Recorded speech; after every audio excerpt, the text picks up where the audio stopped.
Hello, adventurer. It's good to see you. You have made it to the morning grind. Welcome, welcome. It's the live stream at the beginning of the Geekverse, where we talk about all types of topics in geekdom, gaming, and fantasy, with an emphasis on being constructive and creating the things that we want to exist in the world. It's all on the grind, Sizemore. Can't be too fine, can't be too coarse. That's exactly right. There are a lot of adventures to be had today. Dungeons to explore and monsters to slay, and who knows what a random encounter might send our way. That's why we have to prepare, so settle in now for the morning grind with your favorite beverage in hand. Tea? Or maybe something a little stronger. I've got a few bottles of the old Wynyard left. Whatever you want. Pull up a chair. Dude. If you're feeling fancy, how about a cappuccino? Or a frappuccino? Or how about an espresso? Just tea, thank you. Sounds good to me, Gandalf. Whatever you want. I'm just glad you're here. Everyone is welcome. You can just watch if you want. You don't have to worship anything you don't want to worship. Thank you, Mike. But be forewarned. Sometimes we get really strange characters around here. Wait, what's that you say? Why can't you come and be a part of the stream? My wife would disown me. Oh no, I bet she'll be fine with it. Come on in. Am I scared for my safety? No. What are we supposed to do? Everybody do the secret handshake.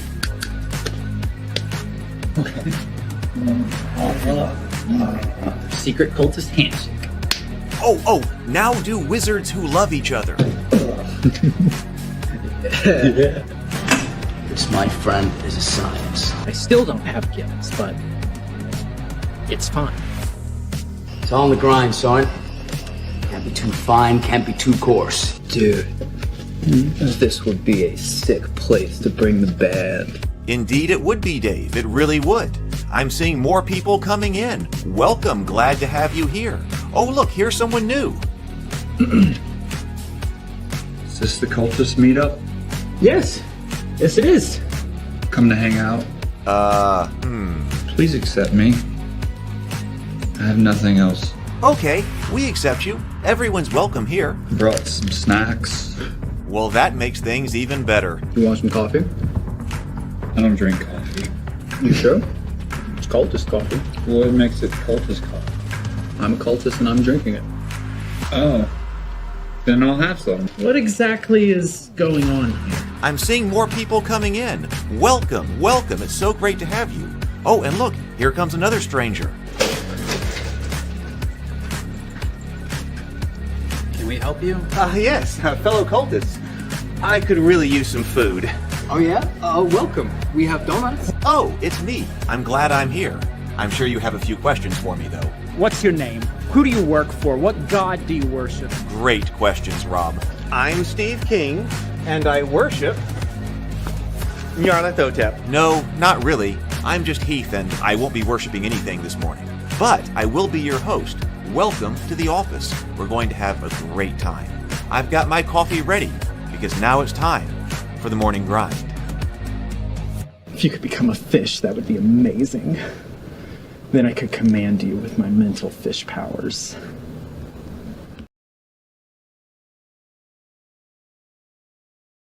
There we go. Hey, good morning, everyone. Welcome.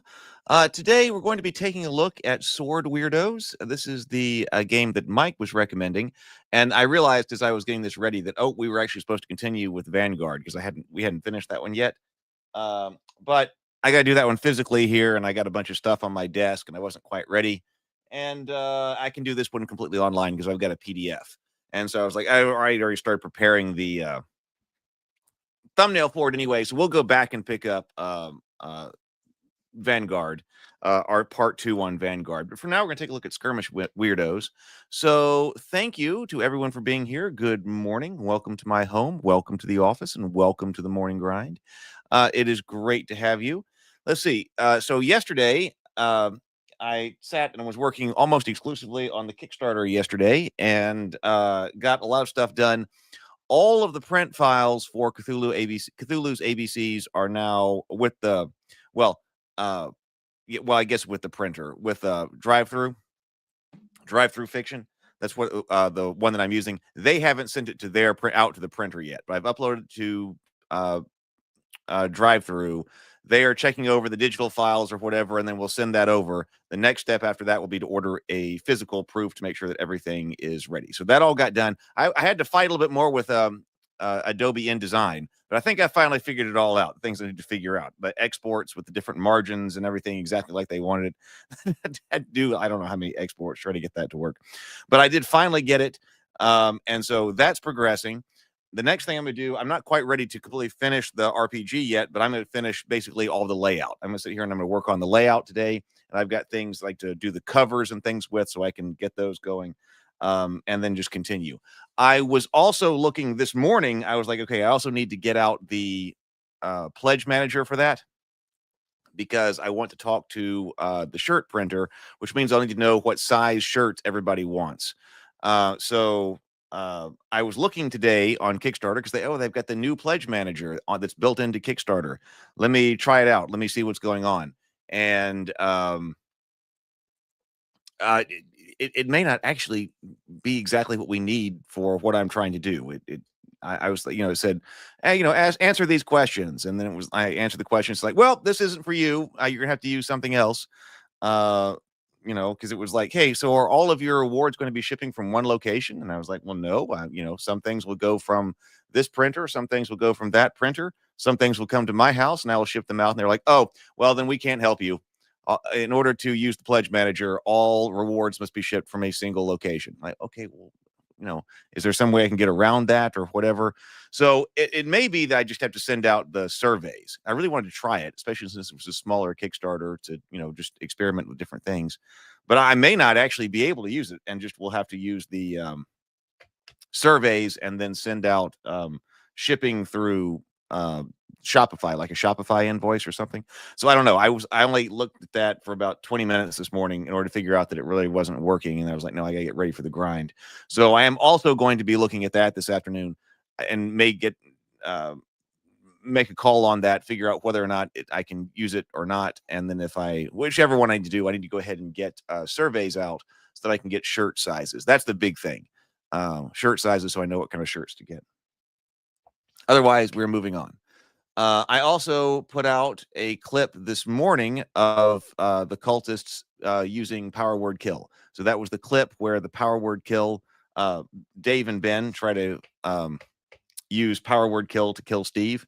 I just made a clip of that and put that out this morning. Yeah. So we'll see how well it does over there. That's on the Cultist channel. That's not on this channel. That's on the Cultist channel. I also posted that to the D&D subreddit. So if you're on Reddit, that clip just went out to the D&D subreddit because the D&D subreddit allows for videos. So I put that out there. I also posted that we were taking a look at Sword Weirdos this morning over on the Miniature Skirmish subreddit as well.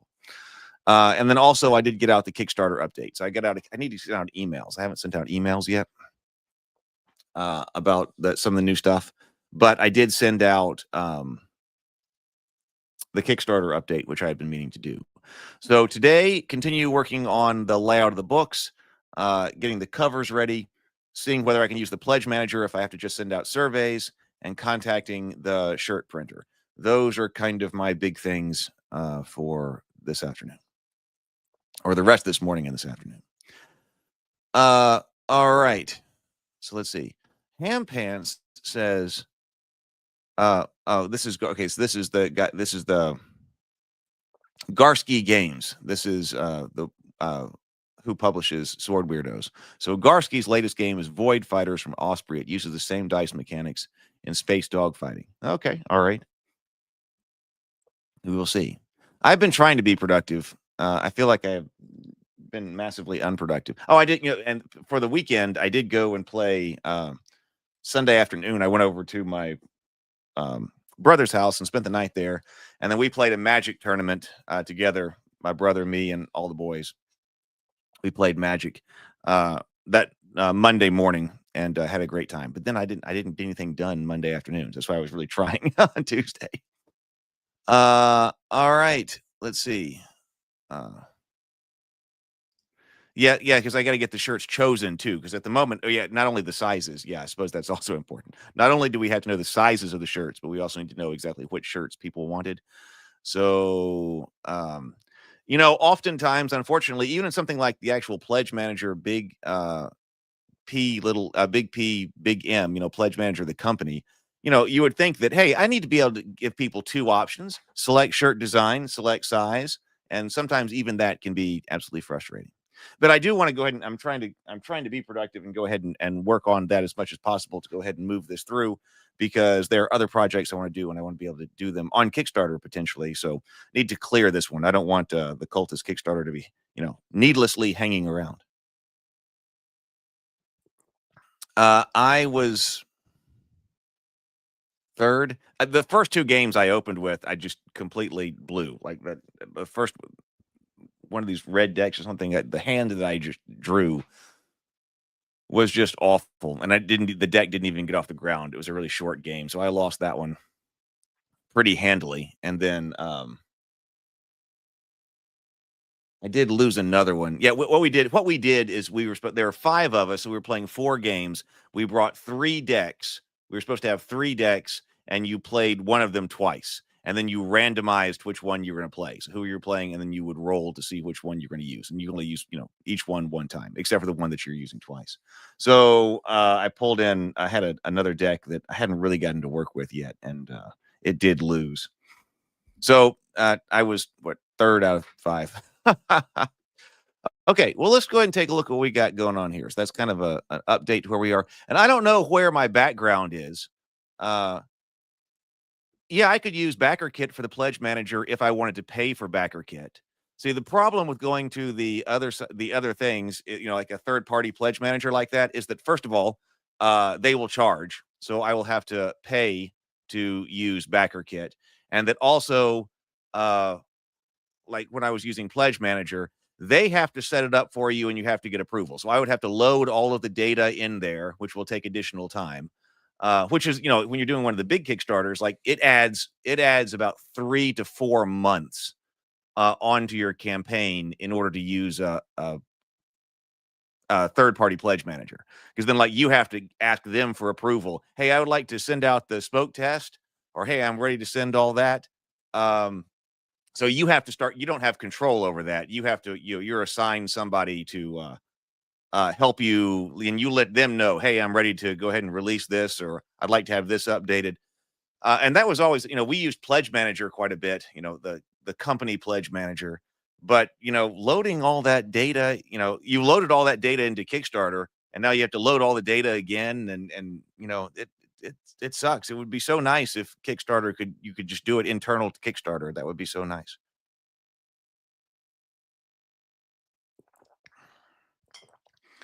Or, I just, that way you have control. Now, the downside is that on Kickstarter, you never get to talk to anybody, but maybe you don't need to. I haven't really needed to, but, all the, despite not having the functionality that a lot of us wanted for a long time, when you were ready to launch, you just hit the launch button. If you want to update something, you just update something. You never have to contact somebody at Kickstarter and say, hey, I'm thinking about, launching my project now, this morning. Is somebody available to launch it or something like that? At least you never had to worry about that. Oh, and by the way, so I was also looking to see, people had asked about, like, can we go ahead and put Cthulhu's ABC's book back up for like a late pledge or something? And the answer to that looks like no. So that doesn't work because we didn't choose that option at the very beginning. I'm glad I'm going through this with this smaller Kickstarter. So it did give us the option at the very beginning when we were going here, when we were getting started. It's like, do you want to make this available as a late pledge? And we went ahead and clicked no. And they were like, hey, surely we can turn those things back on. If there's something like, if we wanted to be able to take the pledge for that book if somebody was coming by. No. So there's no option to do that. So if you want to declare something to be available for a late pledge, you have to do that in advance, right? Before the Kickstarter even runs. And then also, you might be able to open them up if you're using their pledge manager. Okay, because it did say, I was trying to say, I never got to that point yet. It was like, what pledges will be available? So it's possible that if you're using their pledge manager, then you could open something like another pledge, like an upgrade or something like that, or maybe just a new pledge. Because I think there was a toggle that said, like, show the pledge manager to new visitors or something like that. So it may be that you could do it that way, but I hadn't gotten that deep into it. So, some things are needlessly complicated. Like, I don't know where my background image is. Like, where is my morning grind background image? StreamYard changes things up again and takes things down. And I, hate that. Like, it used to be so easy to have the windows in exactly the right place. Never had to even worry about that. And now, of course, you do because it gets the window placement wrong. And now, for some reason, I don't even know where my background is. Oh, look. Okay, there it is. Okay, I've never had to actually actively go and click on my background anymore because that's part of my morning grind presets. Whatever. Okay, at least now I have that back. Okay, let's take a look at Sword Weirdos. That's what's going. Oh, did we breathe and sip? Let's breathe and sip. So I've got water this morning.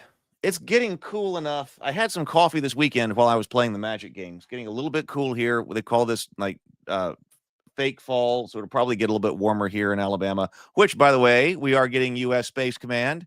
So go Alabama. We are getting U.S. Space Command. So that's another reason I was talking about with some friends. I was like, well, that's another reason to move to Huntsville. Huntsville, Alabama, I think goes back and forth with another city that has the highest density of or the highest number of PhDs per capita, which is here in Alabama. Rocket City, Huntsville. So I've thought about, if I didn't have this house here, I've thought about going up to Huntsville. But anyway, it's cooler here.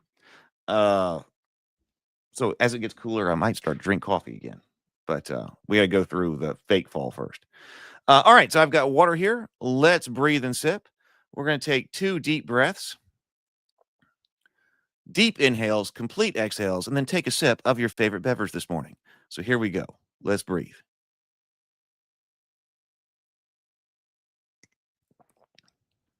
Wait, what did I do? I just sipped. Let's breathe first. Here we go. Let's try that again.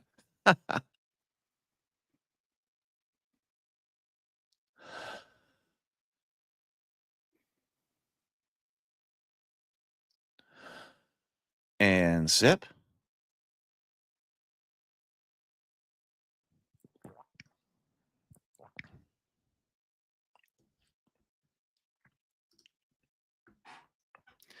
Maybe one day, like we'll get good enough at AI programming and things like that to be able to build out things like, some tabletop simulators the way that I want them done, but then also something like, the functionality in something like Kickstarter that we just don't ever have. Like, for instance, Kickstarter still doesn't have the option to say, I'd like 2 of these pledges. Like, isn't that ridiculous? Like this pledge level, and you're like, oh yeah, I'd like 2 of those. You can't do it. Oh, Ham Pants does say that there is a oh, here we go. Warband builder for Sword Weirdos. And maybe build those kinds of things like that too.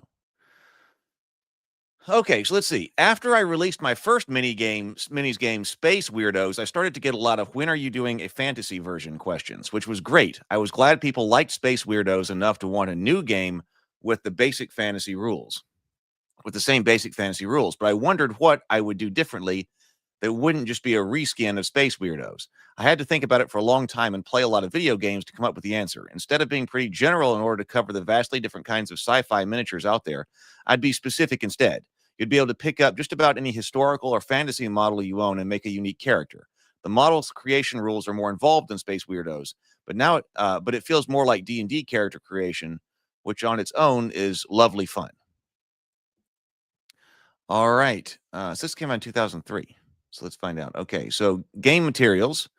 Okay, I was wondering what that meant. I was wondering, unless the girls have finally come in, unless the gills, talking about breathing during sipping. All right, 1, game materials. 3+ miniatures for each warband, 1 or more 5-inch measuring sticks. I noticed something about we're not doing like a, hey, good morning, PH. Great to see you. We're not doing measuring tape, but we are using something like measuring sticks here. So 2 of each of the usual D4s to D12s, 2x2 or 3x3 playing surface, lots of terrain, tokens for movement, conditions, spells, etc. So dice concepts here. You will often have to increase or decrease the type of dice you are rolling. This is indicated in the rules by +1 DT, to go up one die type, or -1 DT to go down a die type.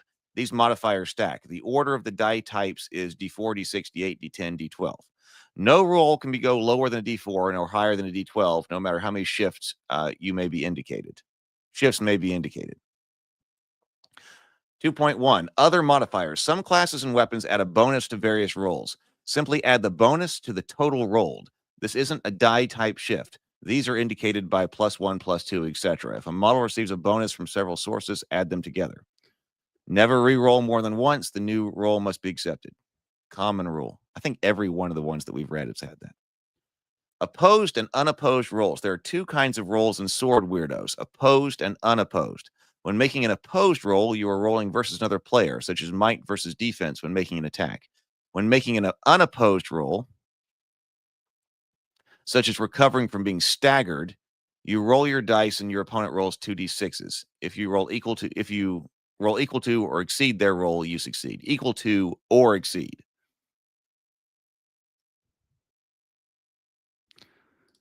JP says, hot tip, a 3x5-inch index card fits a character profile and is a 5-inch measuring stick on one side. Convenient. Oh, okay. Yeah, that is quite the game hack there.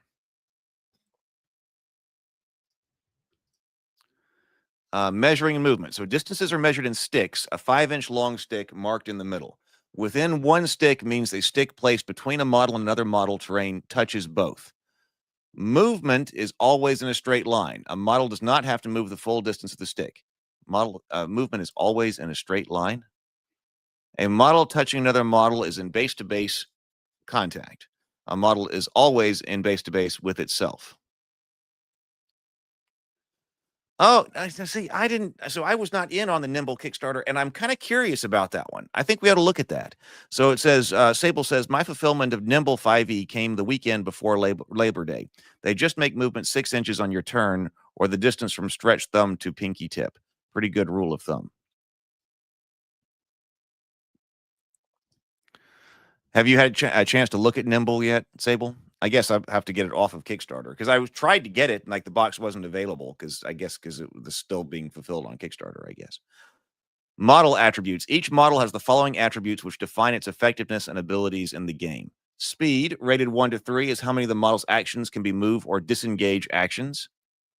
Defense, rated with dice, such as 2d6, a measure of how hard the model is to wound.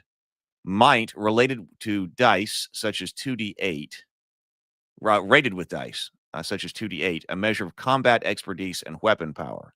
Willpower, rated with dice, such as 2d6, a measure of mental strength and bravery. Hey, BGD. Willpower. Many things will modify these rolls, such as weapons, classes, or magic spells. Your warband consists of a leader and their troops, all individual models. We've got 6 sequences, just sequence of play. This is number 6. The game is played in rounds, each of which consists of 4 phases: refresh, initiative, activation, and maintenance. Refresh, replenish your pool of maneuver points. You gain 2 maneuver points per round for a 75-point game, 3 for a 100-point game, and 4 for a 125. Unused maneuver points are lost. Initiative phase. Each player rolls 2d6 to determine who has the initiative for the round. The higher roller chooses which player will activate a model first in the activation phase.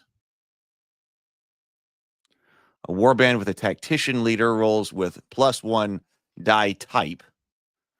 So I'm guessing that says 2d6. So I guess that it's +1 die type, that's not 1d6 and 1d8 that they're rolling. I'm guessing that becomes a 2d8. A broken warband rolls with -1 dice type. A warband that regrouped in the last maintenance phase rolls with +1 die type.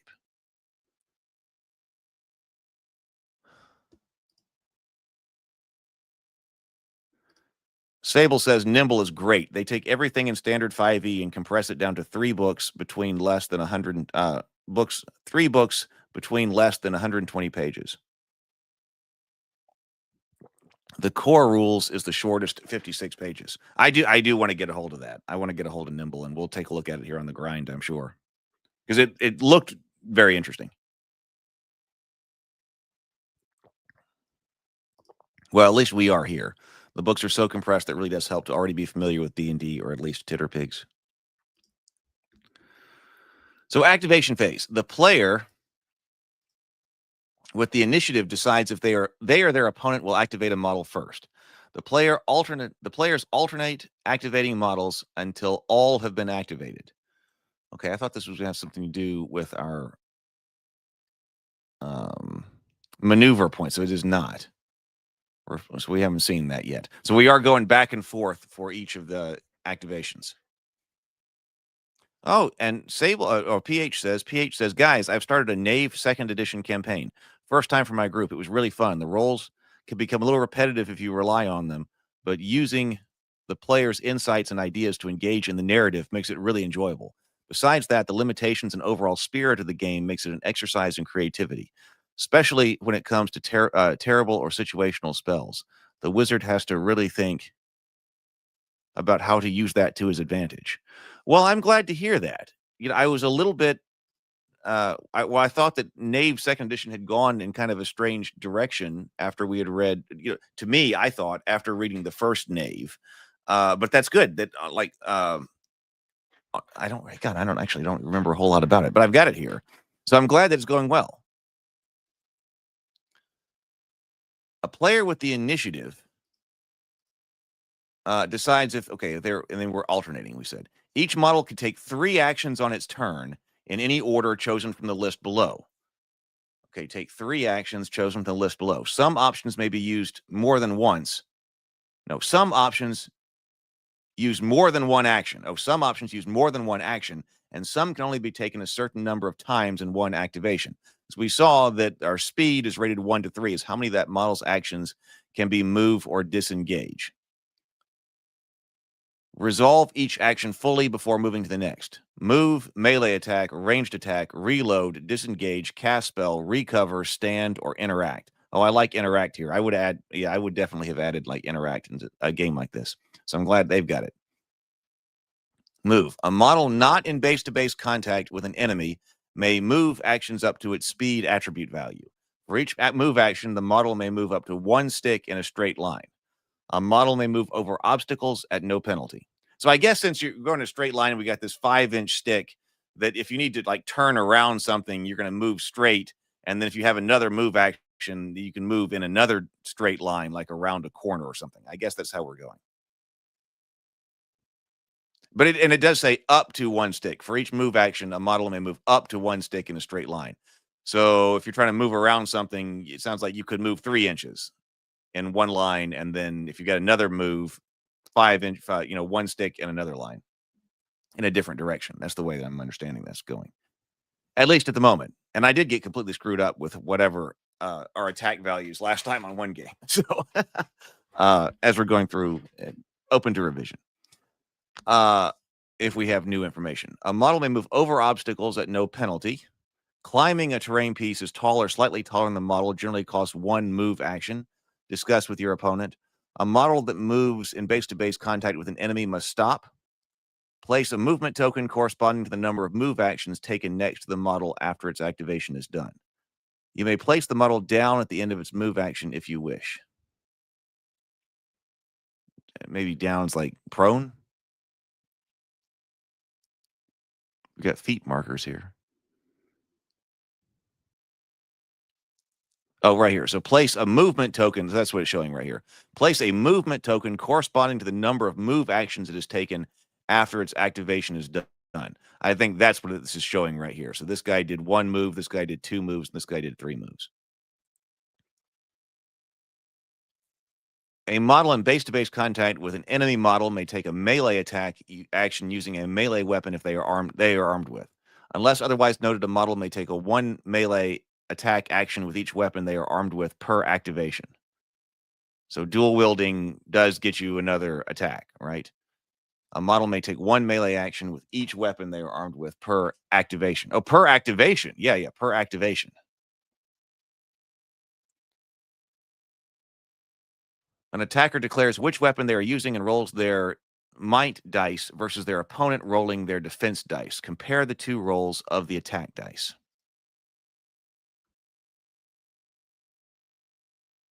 Hey, good morning, Bacon. Sable says Knave is really useful for just its tables alone. Arbeck says I am much appreciative of simpler games that are really good on making players feel a certain way, like the Cultists. Well, thank you. I mean, I agree. The feel is the feel thing. I like that you added that in there. The feeling of the game. Melee attack action. Charge. If the attacking model begins its activation greater than 1 stick away from the target and has 2 or more movement tokens, it attacks with +1 die type. So if it began its activation greater than 1 stick away, so that they're attacking, so they're in base-to-base contact. Activation greater than 1 stick away from the target and has 2 or more movement tokens, it attacks with +1d. I agree. So this is its token. Place a movement token corresponding to the number of move actions taken. So if you had, so you can't come in for 1 stick and it be a charge. You got to come in for at least 2 sticks. So that's why it's important to remember, hey, this guy came from far away. Multi-attacking. Every melee action after the first rolls with -1 die type. It does not apply to any extra attacks granted by maneuvers such as sweep or trample.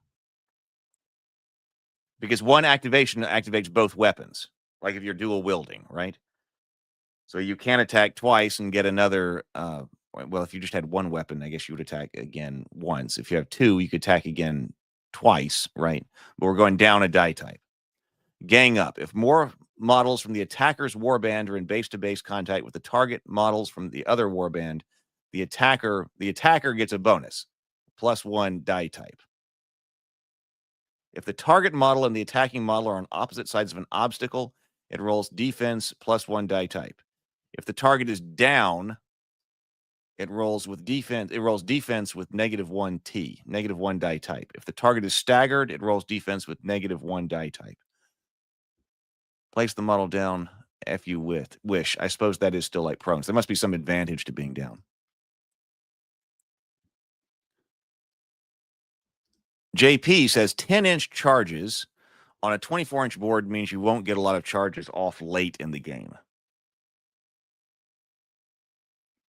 Makes sense.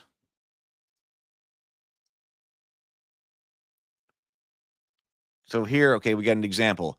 Hobgoblins 1, 2, and 3 square bases. Oh, no. We got, so square bases 1, 2, and 3 would all receive the gang up bonus against the barbarian. 1, round base. Why not just use different numbers?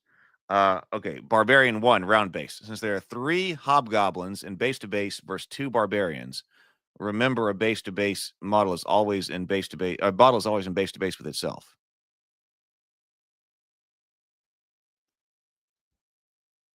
Hobgoblins 1 and 2 would get the bonus against Barbarian 2, but Hobgoblin 3 would not get it versus Barbarian 3. All of the Barbarians would receive the bonus against any Hobgoblin they are in base-to-base contact with. Let me look at that again. So Hobgoblins with the square bases, 1, 2, and 3, would all receive the gang up bonus against Barbarian 1 right here.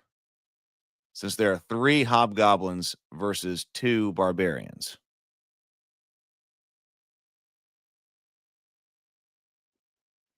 I guess it's talking about that right there. This marked as a 3. Hobgoblins 1 and 2 would get the bonus against Barbarian 2, but Hobgoblin 3 would not get it versus 3. Okay, I think I got it. All the Barbarians would receive the bonus against any Hobgoblin they are in base-to-base contact with.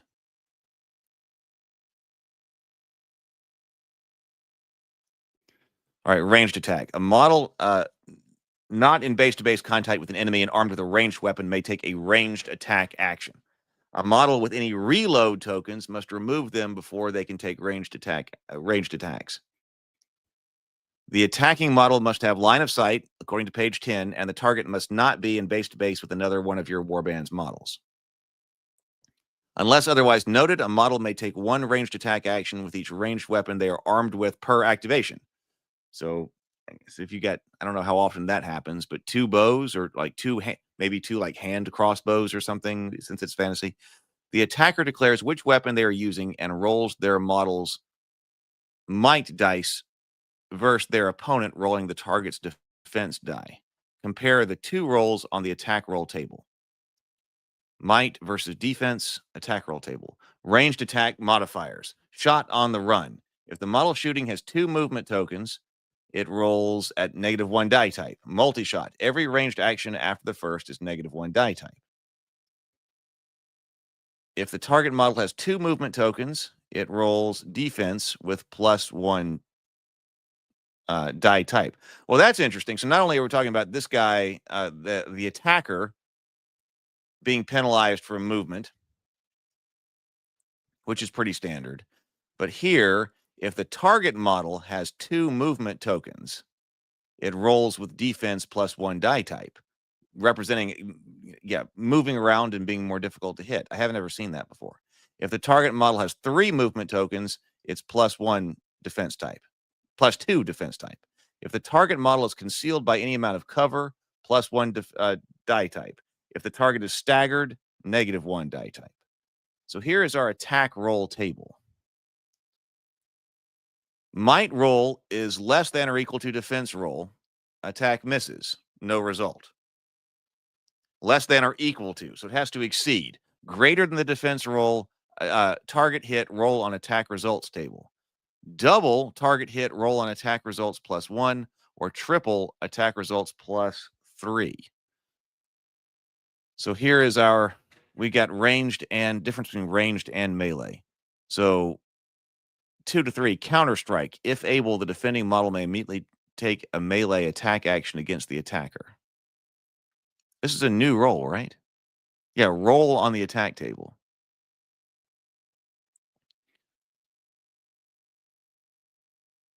Defensive strike. If able, the defending model may immediately make a melee attack action against the attacker at -1 die type. Breakaway. If able, the defending model may move 1 stick. This move may not bring it into contact with an enemy model. Knockback. The attacker must move the defending model 1 stick. Place the defending model down. 7, the model is down. 8 is staggered. Down and staggered. 10+ out of action. We do have return fire, defensive fire, take cover, and dive for cover.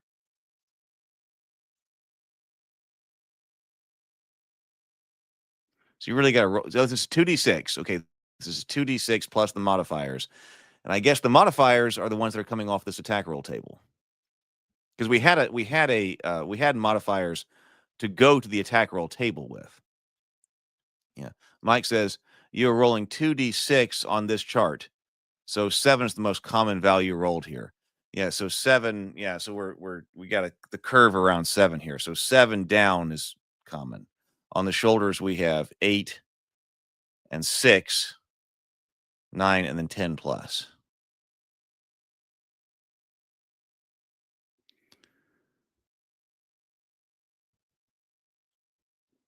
Half of the defender's will, the attacker is affected by their own spell. Defender's will roll equal to or greater than the spell fails.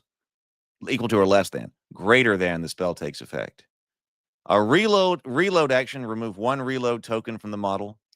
Disengage. A model in base-to-base contact with an enemy model may use 2 actions to move up to 1 stick away from that model. This move must not put them in base-to-base contact with another enemy model. Place a movement token next to the model after disengage. Spell casting.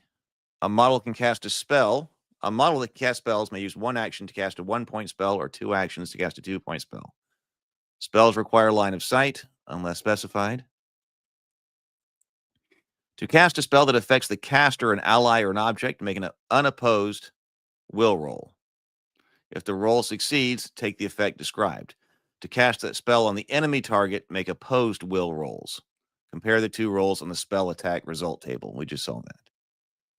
1 spell per activation. Recover unopposed will. Remove staggered. Stand, place a down model upright.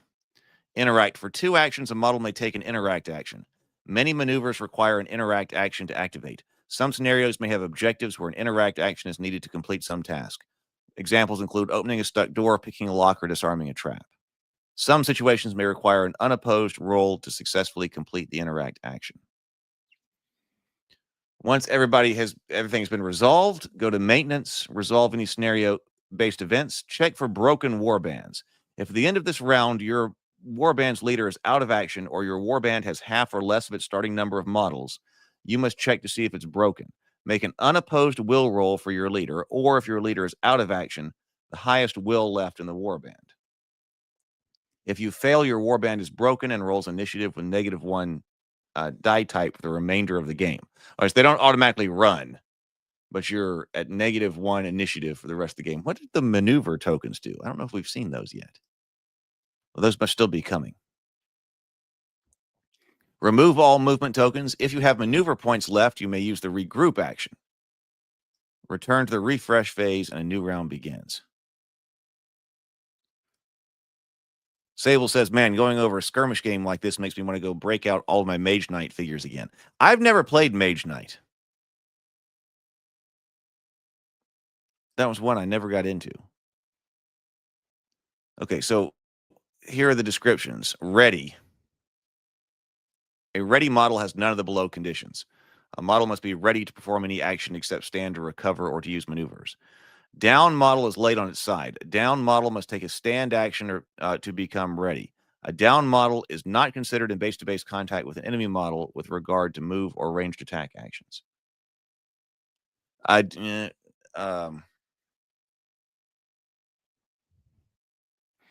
was trying to decide why you would go down.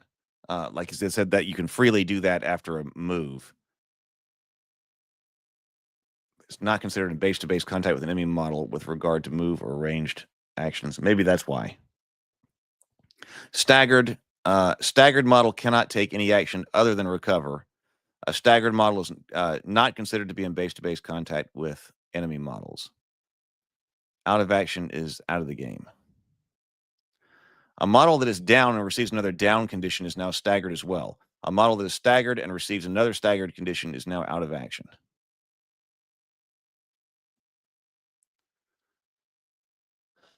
Okay, your warband of weirdos consists of your leader and their troops. This might be a witch hunter and their band of flagellants, a wizard and their greedy adventurer hirelings, a war chief and the band of orcs, a stalwart small folk questing for a nice breakfast.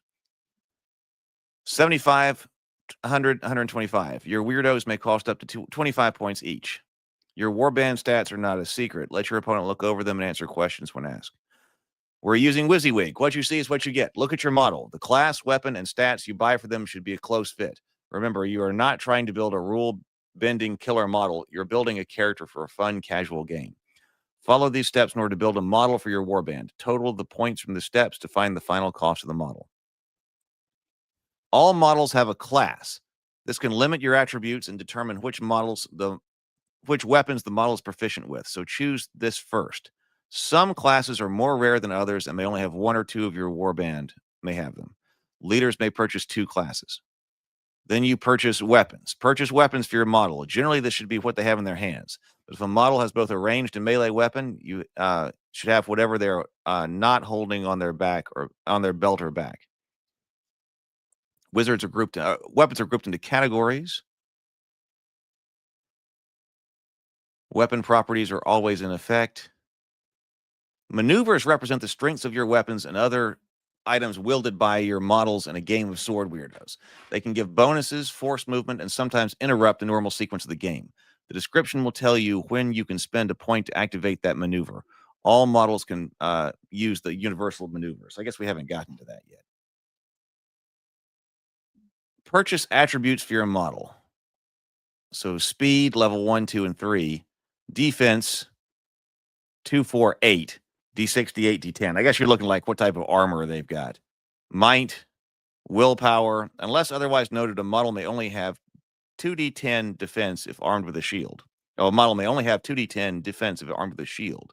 Okay. So yeah, what type of armor they're wearing, but restrict that to a model with a shield.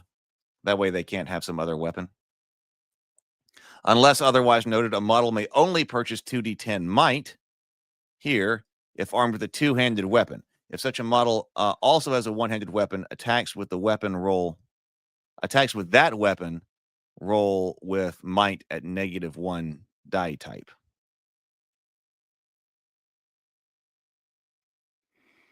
Okay, so this is not quite as easy as just grab and go like Great Helm was. Okay, grab and go and see what just look at the model and it tells you. You do have to spend time building the model for your stats, but you build it to what you see. So if your model is a magic user or a spell sword, they can purchase spells. Any number of spells may be purchased. If the caster is taken out of action, any spell effects end. So blast area effect, a 1/2 stick radius around the point of target. Cone of cold, a triangle made of sticks with one point of the triangle on the attacker's base. So we're seeing this here and here. Line, area of effect, a line from the caster's base at any point on either side of a piece of blocking terrain or the board edge. So right here. I think that's one stick. That sounds like what you're doing. And like JP was talking about with the 3x5 index cards. So it sounds like you will have a little character sheet for each one of your guys. But we're only talking about up to 5 guys, right? It's only like 5 guys. Since this is miniatures agnostic, seems like you'd have to create a little mini character sheet to keep track of who has what kinds of stats. So yeah, which to me also that makes it more warband like. Once again, talking about the difference between a skirmish or a warband game, like going to the extent of having a little mini character sheet for all of your guys. To me, that's more warband like. Leaders and warband traits can add thematic elements and a variety to your army, but are not necessary for play. Let's see. So 9 optional traits. Oh, leader traits. Warband traits. I guess those are listed else. Yeah, 5 guys. Right. Yeah. That's the place to play this. Let's see. So terrain. It says should take place on a small board crowded with terrain. Since most ranged weapons can shoot any distance, it's important there be very few unobstructed lines of sight across the entire board. Blocking terrain, obstacles, different terrain. A model entering difficult terrain must stop when its base is fully within that area. It may then move again. Your leader comes with a double patty by default. Elevated terrain. Any gap of a half stick or less can be jumped as part of a move action if the model has enough movement for its base to be fully on the other side. A model that's forced to move off elevated terrain falls. It must make a defense roll versus 2d6 for 1 level, plus 1 dt for each additional level. Attack, go to the attack roll table. How are they doing line of sight? Uses true line of sight mostly. Look over the shoulder of your model. Okay, so you are getting down to the table level here. Look over the shoulder of your model to determine if they can see targets if the target has cover. If the shoulder, torso, midsection portion of the target is visible, it's within line of sight. Heads, arms, tails, weapons do not count. Use your discretion and sense of fair play. If any portion of the target model is obscured, including by other models, the target has cover. Line of sight cannot be drawn to a down model that is behind an obstacle. Okay, so that's kind of what I was looking for. Why would you voluntarily choose to be down? Because if you go down behind an obstacle, okay, nothing can get line of sight to you. A model always has line of sight to itself. There you go. JP picked up on that too.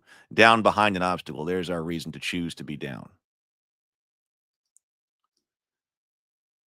Light. Some scenarios may take place in darkness. In darkness, models only have line of sight to other models when in base-to-base contact. If a model within 1 stick of a torch held by a model or part of the terrain, line of sight may be drawn to that model. If the players wish, beasts, magic beasts, and monsters can ignore darkness. So here is our example warbands. Hexenhammer's Jaegers, witch hunters. Johann, a hunter, swashbuckler, leader, mage killer. Speed 2, defense 2d8, might 2d8, will 2d10. Torch and pistolet times 2. Herman is a pit fighter. Speed 2, defense 2d8, might 2d10, will 2d8. Two-handed axe. Got a fighter with 1 two-handed axe times 2, 1 pistolet.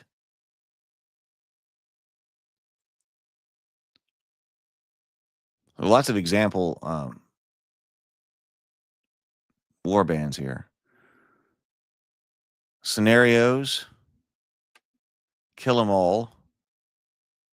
Treasure chests. Treasure surprise. Frequently asked questions.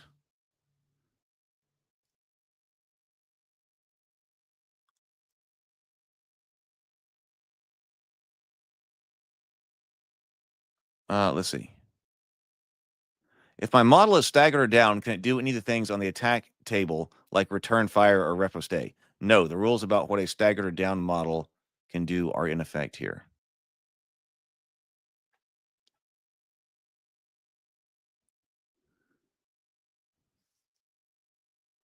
If my model is staggered, can I only try to recover again if I fail? Can I try to recover again if I fail? Yes, you still get 3 actions even if you're staggered. If your model is down and staggered, you can recover in a successful stand, then take another action, or end up using all of its actions to try to recover.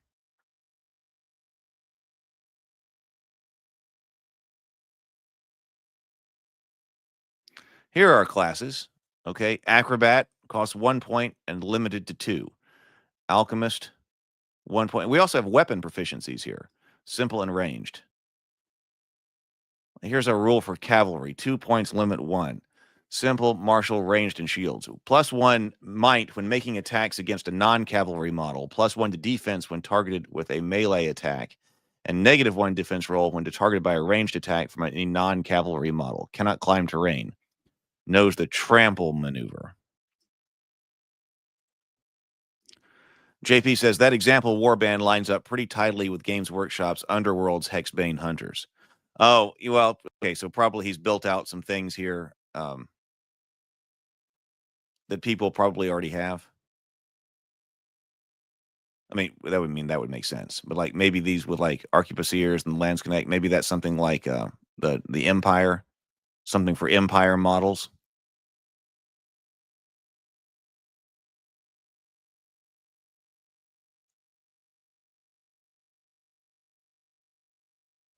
That may have been what they did.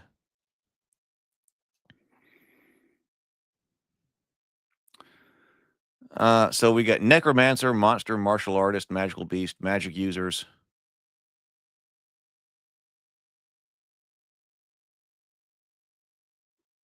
Optional rule, powerful models. If all players agree, each warband may include a single powerful model represented by a larger model, such as a dragon, giant, demon, or other monster.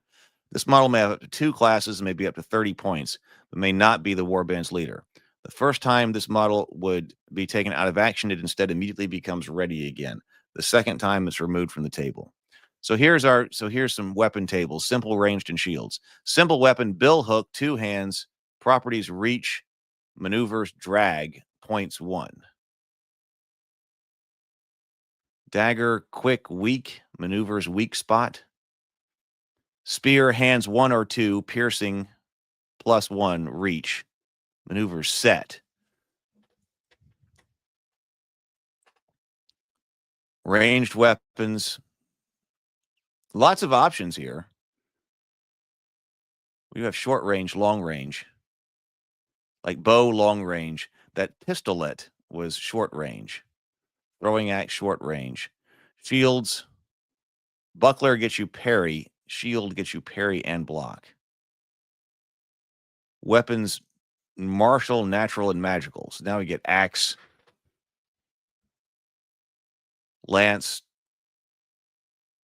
whip, bite, horns. Book or scroll, these kind of things that wizards would have. Orb, ritual, dagger, wand, witch fingers. Wizard staff.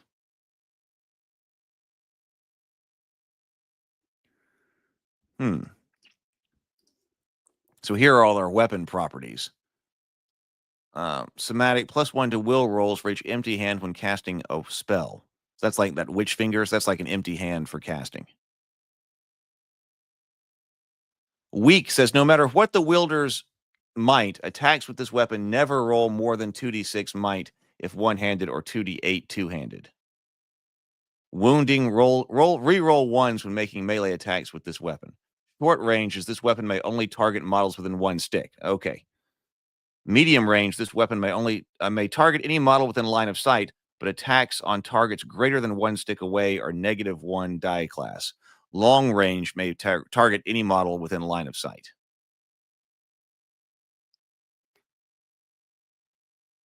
Here are spells.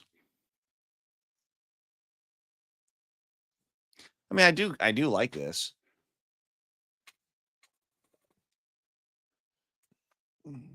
I mean, I like the building your warband.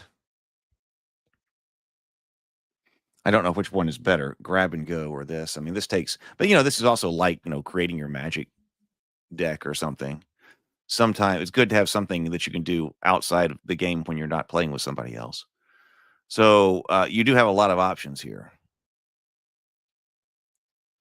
So like unlife, return 1 out of action model to the table and place it within one stick of the spellcaster. The return model becomes a member of the spellcaster's warband with the stats of a zombie, but only 2 actions per activation instead of 3. A model can only be returned to the table once.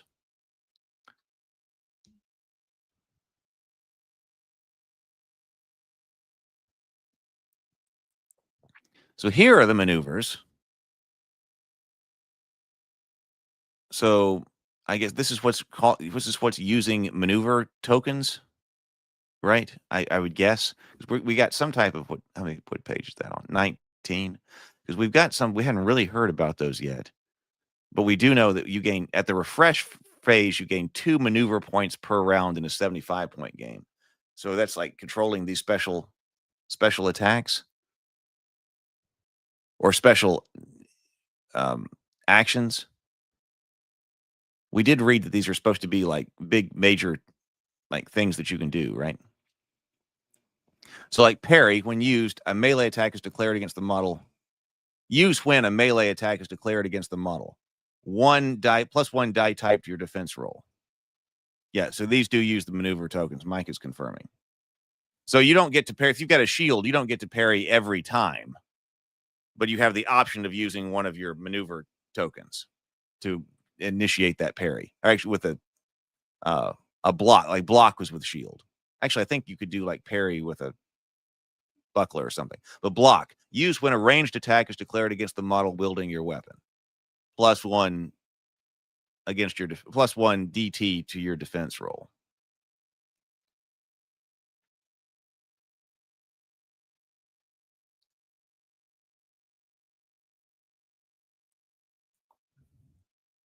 Like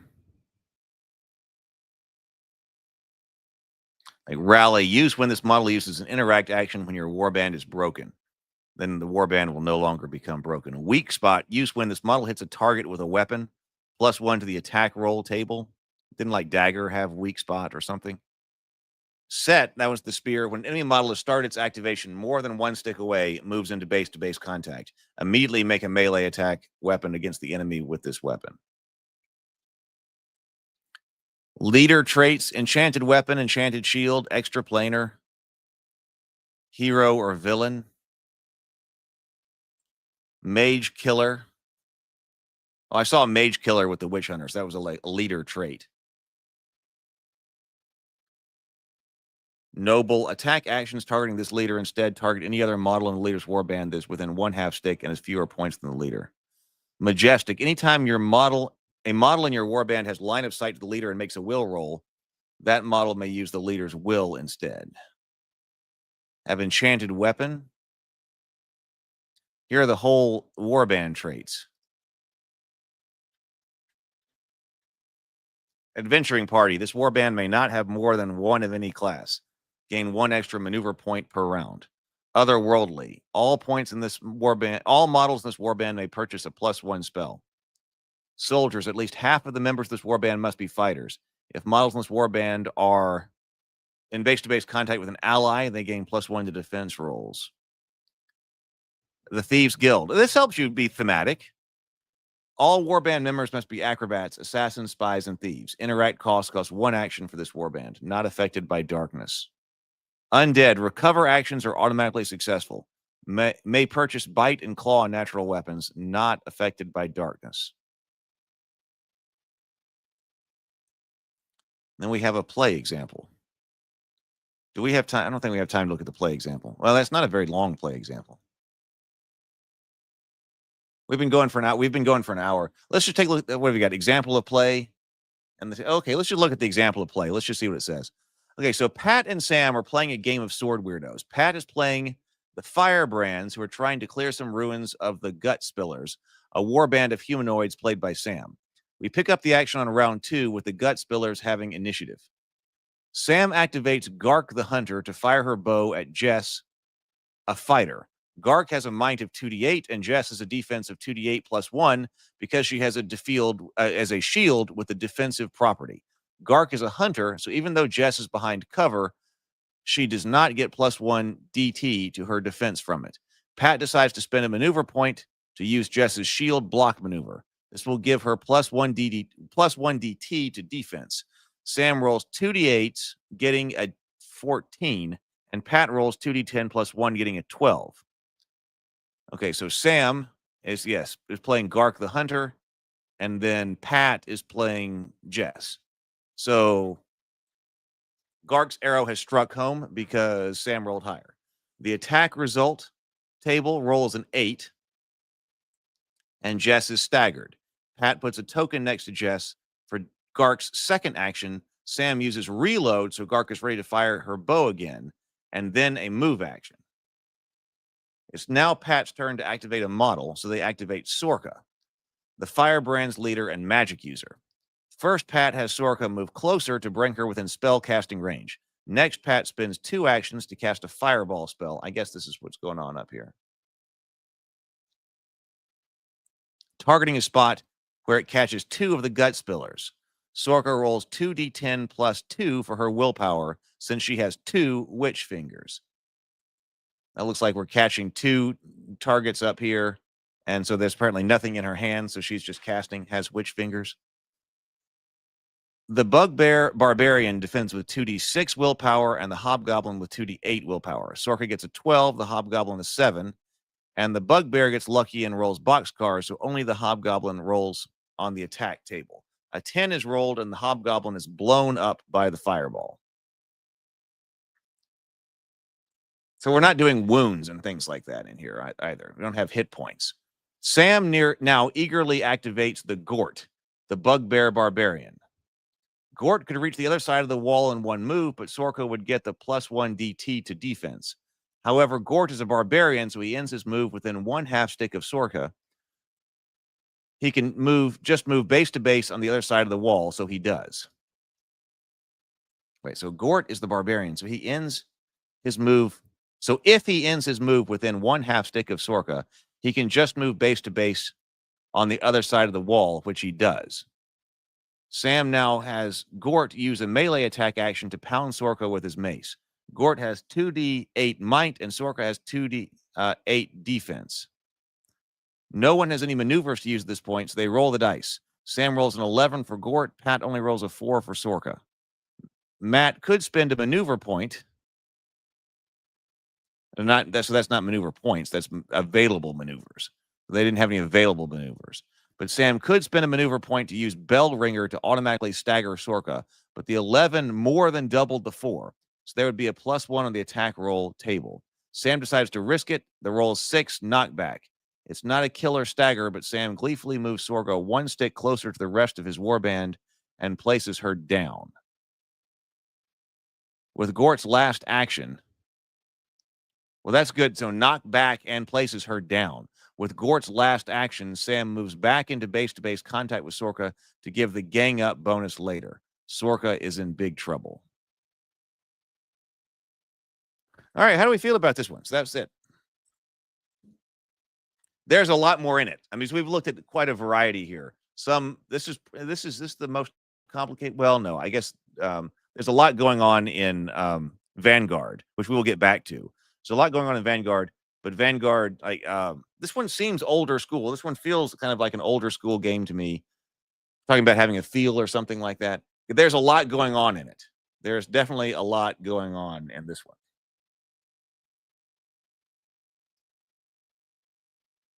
Sable says, I like this one a lot. So, Mike, you're a fan of this one because you recommended this one, right? Even the type of photos here, the black and white photos and stuff, and the type of miniatures that are in it, that also kind of gives it kind of an old school feel. So I had some of my uncle's old war games, and for some reason, this kind of feels like that. Now, they didn't do all, rolling on the table. This one does have a table in it.